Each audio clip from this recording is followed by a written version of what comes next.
तो सबको जय भीम, नमो बुद्धाय।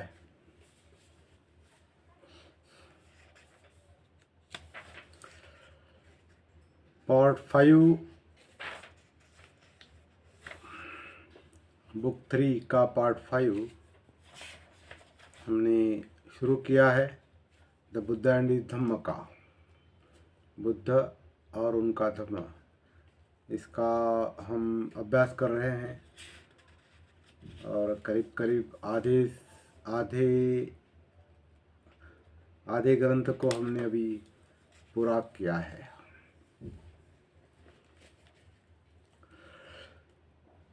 तो पार्ट 5 जो है, जो जैसे कल हमने देखा कि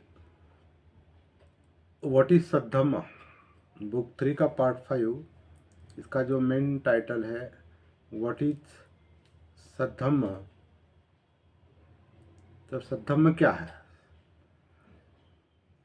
बंते जी ने, बंते आनंद कौशल्यायन जी, जो सद्धर्म क्या है ऐसा जो अनुवाद किया है, सद्धम्म क्या है, सरल अनुवाद है। उसके सेक्शन 1 को हम देख रहे हैं। सेक्शन 1 कल, सेक्शन 1 में 1 से हमने कल शुरुआत की है और उसका सब टाइटल है द फंक्शंस ऑफ सद्धम्म, सद्धम्म के कार्य क्या है। और उसमें पहला जो चैप्टर है to cleanse the mind of its impurities, मन की मलिनता दूर करना, ये सद्धम्म का पहला कार्य है। सद्धम्म क्या करता है? तो मन को इम्प्योरिटीज से, दुर्गुणों से मुक्त करता है। मतलब स्वच्छ करता है, शुद्ध करता है, मन को शुद्ध करता है। तो क्लींस the mind of its impurities, इस पर हमने कल मन के मैल को दूर करना, करके उसे निर्मल करना,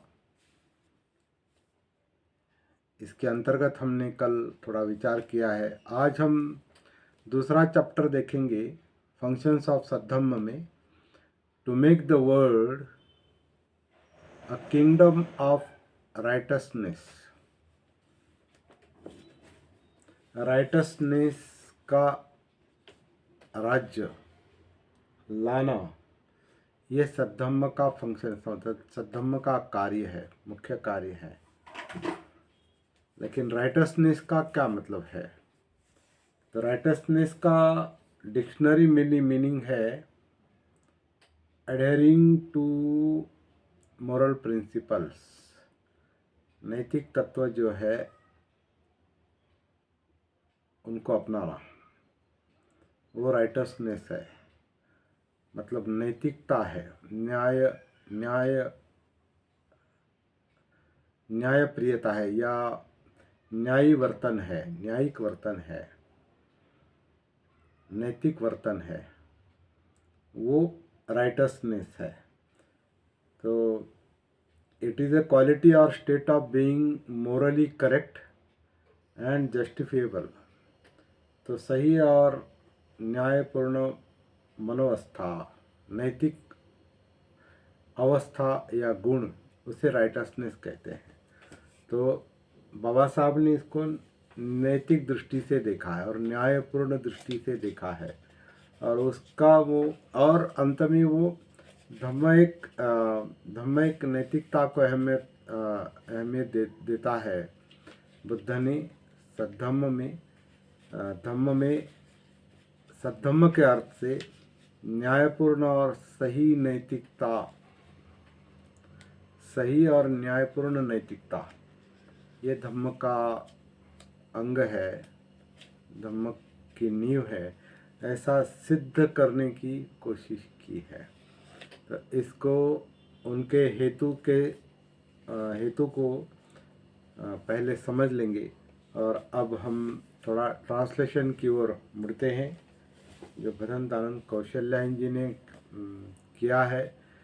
कई सारी बातों से हम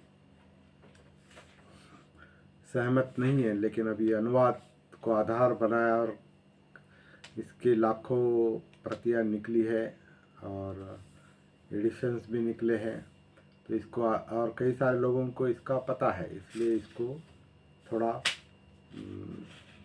बेस मानकर चलना पड़ेगा। तो व्हाट इज सद्धम्म का सद्धर्म क्या है, ये अनुवाद नहीं हो सकता। सद्धम्म क्या है और सद्धर्म के कार्य, तो सद्धम्म के कार्य, क्योंकि बहुत ने सीधा सद्धम्म फंक्शंस ऑफ सद्धम्म कहा है, तो सद्धम्म का अनुवाद करने की आवश्यकता नहीं। सद्धम्म के कार्य क्या है ये बाबा साहब बताना चाहते हैं। कल हमने देखा मन के मैल को दूर कर उसे निर्मल बनाना, और आज दूसरा जो चैप्टर है वो है to make the world a kingdom of righteousness. उसका अनुवाद हुआ है संसार को धर्म राज्य बनाना। तो धर्म राज्य नहीं कहा उन्होंने नैतिकता का राज्य कहा है, या न्यायपूर्ण राज्य कहा है, न्यायी राज्य व्यवस्था कहा है। संसार को न्यायी राज्य बनाना या न्यायपूर्ण राज्य बनाना या नैतिक राज्य बनाना, धम्म राज्य कह सकते हैं या सद्धम्म राज्य कह सकते हैं। तो यहाँ संसार को धर्म राज्य बनाना कहा है, और ठीक है, अभी जैसा उन्होंने लिखा है, अनुवाद किया है, उसी को हम पढ़ेंगे, लेकिन सुनने वालों ने उसको करेक्शन करके लेना है जहाँ जहाँ वो शब्द आता है। तो धर्म का प्रयोजन क्या है, अभी देखिए यहाँ पर पहला ही प्रश्न बाबा साहब ने ऐसा उपस्थित किया है कि what is the purpose of religion. तो रिलीजन का अर्थ धर्म है, तो इसलिए धर्म का प्रयोजन क्या है, यहाँ सही है, ये अनुवाद सही है। What is the purpose of religion, धर्म का प्रयोजन क्या है। तो अभी आगे चलते हैं। भिन्न भिन्न धर्मों ने इस प्रश्न के भिन्न भिन्न उत्तर दिए हैं। आदमी को ईश्वर प्राप्ति के मार्ग पर लगाना और उसे अपनी आत्मा के मोक्ष का महत्व समझाना, यह एक उत्तर है, सामान्य उत्तर है। बहुत से धर्म 3 राज्यों की बात करते हैं। एक स्वर्ग का राज्य कहलाता है, दूसरा पृथ्वी का राज्य, तीसरा नरक का राज्य कहलाता है। कहा जाता है कि स्वर्ग के राज्य पर ईश्वर का शासन है, नरक के राज्य पर शैतान का एकाधिकार है, पृथ्वी के राज्य के बारे में मतभेद है, झगड़ा है, इस पर शैतान का अधिकार नहीं है। साथ साथ इसे ईश्वर के राज्य के अंतर्गत भी नहीं माना जाता। आशा की जाती है कि शायद किसी दिन ये राज्य आएगा। कुछ धर्मों में माना जाता है कि स्वर्ग का राज्य धर्म राज्य है, क्योंकि वहाँ ईश्वर का सीधा शासन है। कुछ दूसरे धर्मों में स्वर्ग का राज्य पृथ्वी पर नहीं है, यह केवल स्वर्ग का ही दूसरा नाम है। कुछ दूसरे धर्मों में स्वर्ग का राज्य पृथ्वी पर नहीं है, ये केवल स्वर्ग का ही दूसरा नाम है।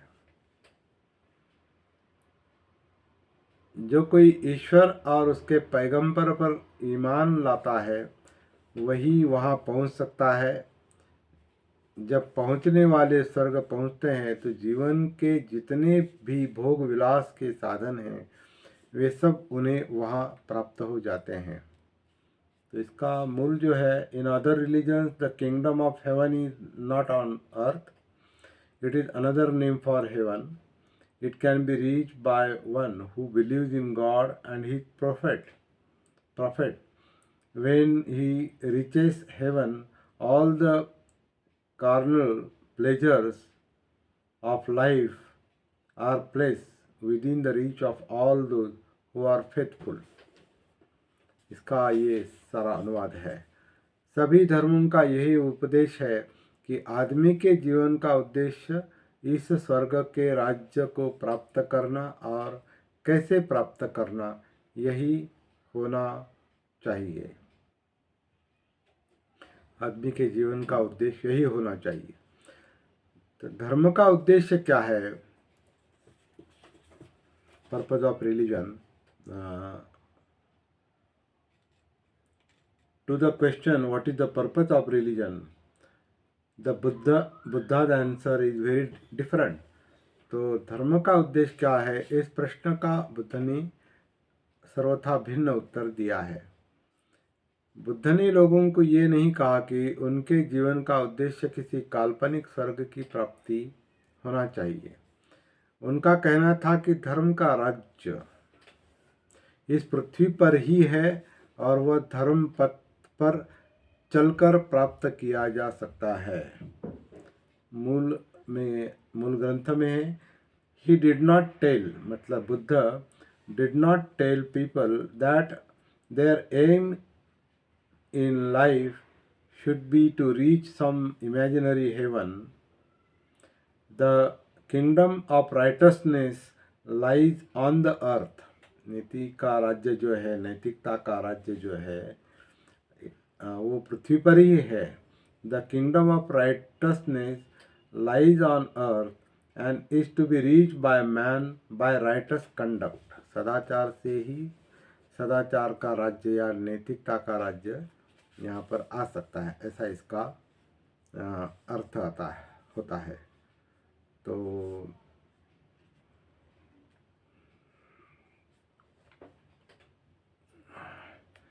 यहाँ पर जो कहा है वह आपने सुना है। बुद्ध ने लोगों को ये नहीं कहा कि उनके जीवन का उद्देश्य केवल काल्पनिक स्वर्ग की प्राप्ति होना चाहिए। उनका कहना था कि धर्म का राज्य, मतलब किंगडम ऑफ राइटसनेस, धर्म का राज्य इस पृथ्वी पर ही है और वह धर्म पथ पर चलकर प्राप्त किया जा सकता है, ऐसा उसका मतलब नहीं निकलता है।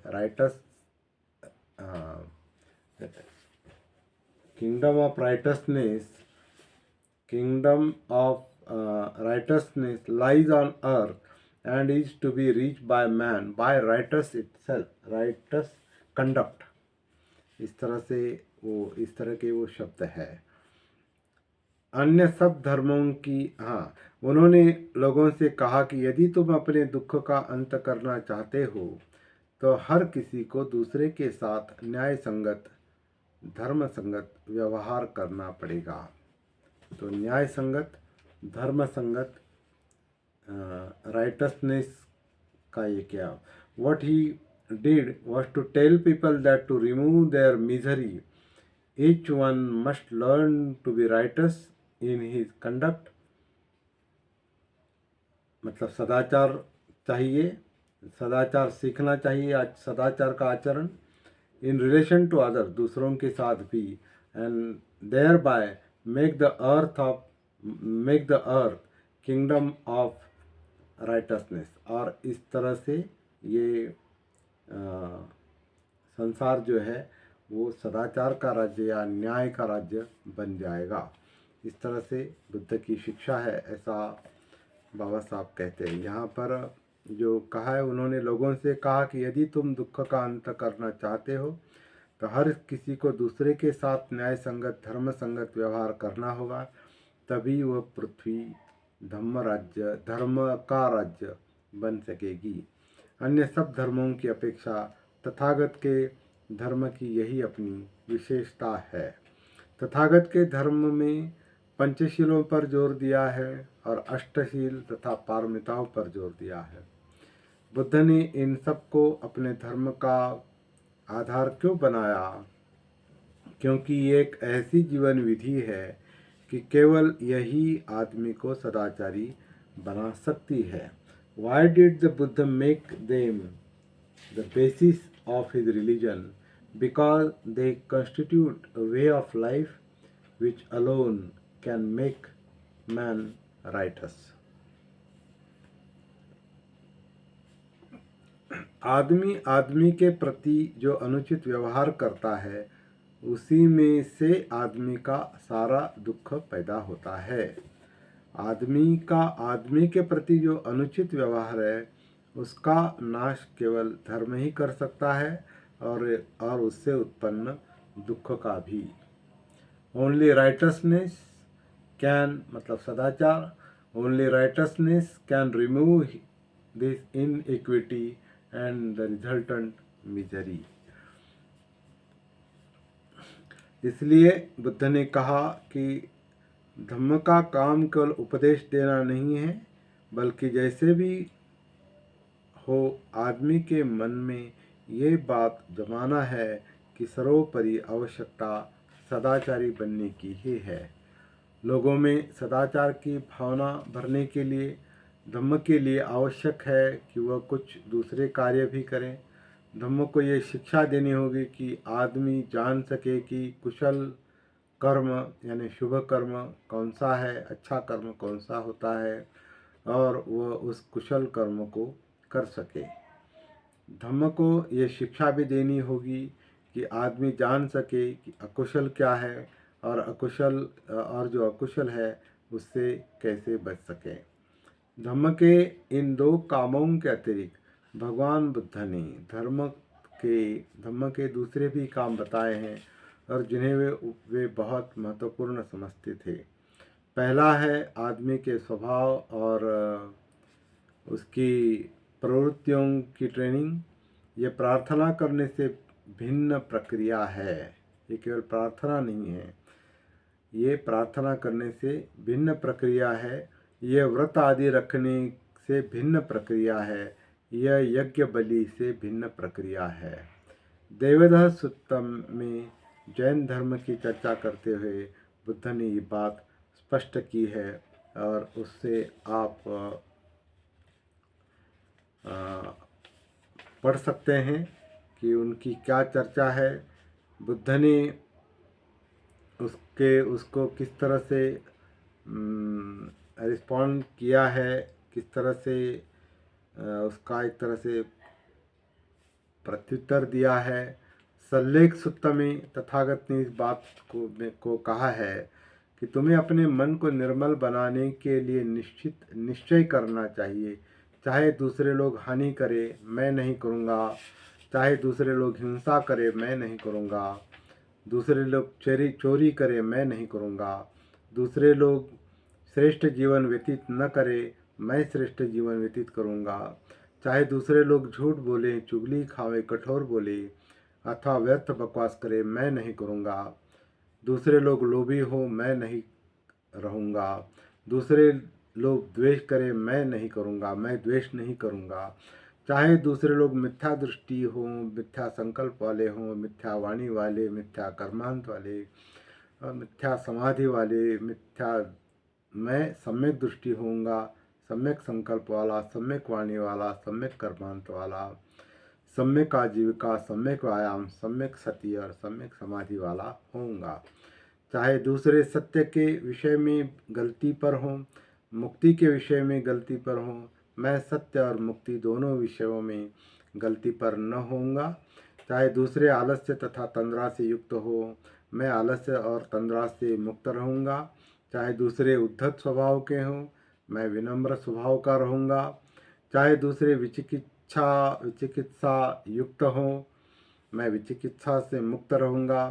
चाहे दूसरे क्रोधी हों, द्वेषी हों, ईर्ष्यालु हों, कंजूस हो, लोभी हो, ढोंगी हो, ठग हो, बाधक हो, उद्धत हो, दुस्साहसी हो, कुसंगति वाले हो, ढीले ढाले हों, अविश्वासी हो, निर्लज्ज हो, अधार्मिक हो, अशिक्षित हो, सुस्त हो, चकित हो तथा मूर्ख हो, मैं इन सबके विरुद्ध होऊंगा।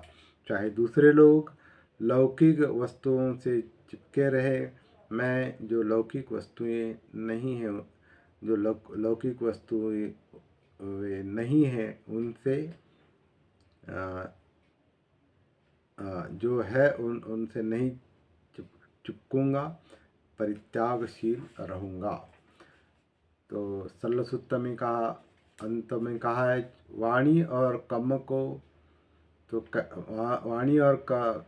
का तो कहना ही क्या, विज्ञान भी चेतना से प्रभावित होता है। इसलिए मैं कहता हूँ कि चुंद से बात चल रही है। इन सभी संकल्पों से संबंध में मैंने जो बताए हैं, दृढ़ निश्चयी होना चाहिए। बुद्ध के अनुसार यही सदाचार का, राइटसनेस का उद्देश्य है। इसका जो अंतिम जो वाक्य है, आई से it is the development of the will which is so efficacious for right states of consciousness, not to speak of act and speech, and therefore, Chunda, there must be developed the will to all the foregoing resolves I have detailed. Such is the purpose of religion as conceived by the Buddha. इस तरह का ये जो chapter है, ये सद्धम्म क्या है का जो दूसरा मुद्दा है, to make the world kingdom of righteousness, ये यहाँ पर ख़त्म होता है। इसका डिटेल में अभ्यास करना चाहिए, चिंतन करना चाहिए। तो आज यहाँ पर रुकते हैं। कल हमारा क्लास होगा नहीं होगा बता नहीं सकते, शायद बाहर गांव जाना है। तो आज के लिए यहाँ पर रुकते हैं, कल मिलने की कोशिश करेंगे। अगर नहीं संभव हुआ तो अगली सूचना बाद में दी जाएगी। धन्यवाद। जय भीम, नमो बुद्धाय।